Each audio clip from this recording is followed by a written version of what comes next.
सुप्रभात बच्चों। आज हम हिंदी का पाठ 13 पढ़ेंगे, जो कि एक कविता है और उसका शीर्षक है फूल। कविता को पढ़ने के पहले आप मुझे ये बताइए कि प्रकृति की चीज़ों को देखकर कभी आपके मन में सवाल उठता है, जैसे बादल में पानी कौन भरता है, फूल कहाँ से आते हैं, इत्यादि।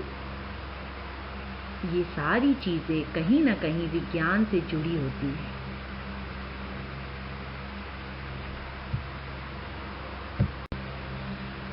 तो आओ अब इस कविता को पढ़ें और इसका मतलब जानें। इस कविता के कवि का नाम रविंद्रनाथ ठाकुर जी है। फूल। कल तक जो थी डाल खाली, आज भरी फूलों से कैसे, तू ही भला बता दे माली, यह सब कुछ होता है कैसे। इस कविता में रविंद्रनाथ ठाकुर जी माली को पूछ रहे हैं कि कल तक जो डाल खाली थी, आज वो फूलों से अचानक कैसे भर गई।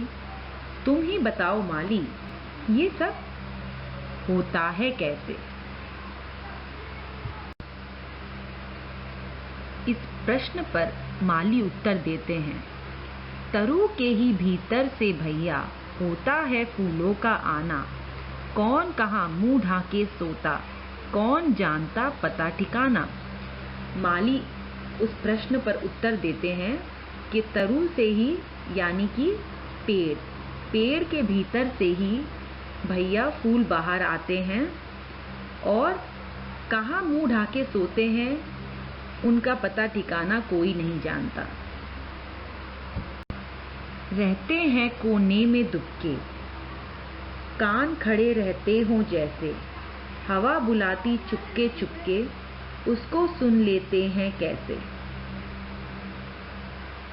यहाँ फूल का मानवीकरण किया जा रहा है और कहा जा रहा है कि ऐसा लगता है जैसे फूल एक कोने में दुबक कर बैठे हों और उन्होंने अपने कान खड़े रखे हों, और जैसे ही उनको हवा चुपके चुपके बुलाती है वो तुरंत ही सुन लेते हैं।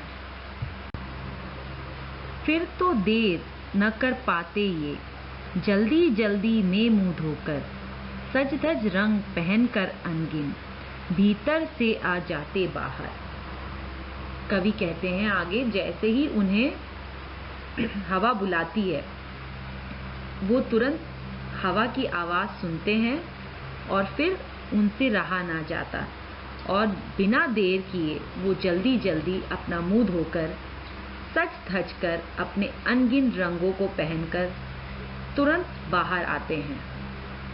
आपने देखा होगा बच्चों, फूलों के कई से रंग हैं और अनेकों रंग हमें फूलों में देखने को मिलते हैं और वो अनगिन रंग फूल पहनते हैं। यहाँ पे इस कविता में कवि ने फूलों का मानवीकरण किया है और ये सारे शब्द जैसे जल्दी जल्दी मुंह धोकर, सज धज रंग पहनकर अनगिन, बाहर आना, ये सारी चीज़ें एक मानव जैसे करते हैं, उसी तरह कवि ने फूलों के लिए मानवीकरण कर ये सारे शब्द लिखे हैं। बाहर आते मधु बरसाते, तितली आती भौरे गाते, सबको हंस हंस गले लगाते, धरती को सुवास दे जाते। इससे कवि बताना चाह रहे हैं कि वो जैसे ही बाहर आते हैं वो अपने साथ मधु लाते हैं और उस मधु को बरसाते हैं।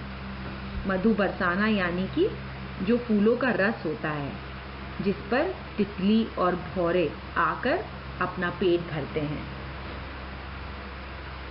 सबको हंस हंस गले लगाते, धरती को सुवास दे जाते। ऐसा व्यर्थ होता है जैसे फूल हंसकर सभी को गले लगाते हैं, उनके पास कोई भी आए, जैसे तितली, भौरे। हम जानते हैं ये सारे मधु के लिए फूलों पर आते रहते हैं और मंडराते रहते हैं। तो फूल जो है हंसकर सबको गले लगाते हैं और धरती को एक सुवास दे जाते हैं। सुवास का अर्थ है सुजोड़वास, यानी कि सुगंध।